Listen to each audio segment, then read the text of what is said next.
મેં આજે તમારી સાથે પાવનો નવો નાસ્તો તંદૂરી પાવની રેસીપી શેર કરી છે, તો ચાલો આપણે તેની શરૂઆત કરીએ।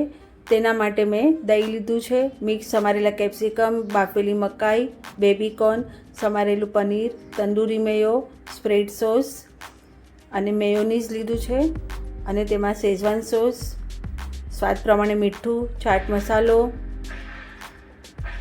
મિક્સ અપ ચીલી ફ્લેક્સ,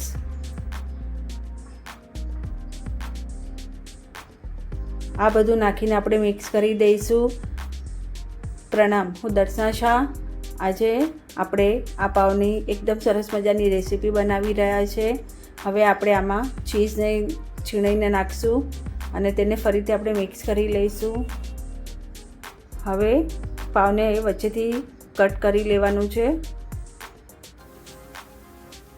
આ મેઝરમેન્ટથી 3 થી 4 પાવનું તમારી રેસીપી બનશે। આ રીતે બધા પાવને વચ્ચેથી કટ કરી લઈશું। હવે કટ કર્યા બાદ તેમાં આપણે બટર લગાવી દેવાનું છે। બટર લગાવ્યા બાદ આપણે જે સ્ટફિંગ બનાવ્યું હતું તેને આપણે સ્પ્રેડ કરી દઈશું। તમે તમારા હિસાબથી સ્ટફિંગ ઓછું યા વધતું ભરી શકો છો। હવે આમાં મોઝરેલા ચીઝ નાખીશું। મોઝરેલા ચીઝ નાખ્યા બાદ ઓરેગાનો નાખીને આપણે હવે આ પાવને શેકી લઈશું। તો તેના માટે આપણે બટર યા ઘી લઈશું તવી પર અને જે પાવને આપણે સ્ટફિંગ કરીને ભર્યું છે તેને બંને બાજુથી ગોલ્ડન બ્રાઉન થાય ત્યાં સુધી શેકી લેવાનું છે। સ્લો ફ્લેમ પર આ શેકવાના છે પાવ।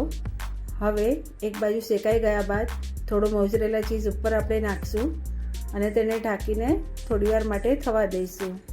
હવે આપણા આ પાવનો નાસ્તો તૈયાર છે। તો કેવી લાગી તમને મારી આ રેસીપી? જો મારો વિડીયો ગમ્યો હોય તો મારા વિડીયોને લાઇક, શેર અને સબસ્ક્રાઈબ કરવાનું ના ભૂલતા। ફરી મળશું નવી રેસીપી સાથે।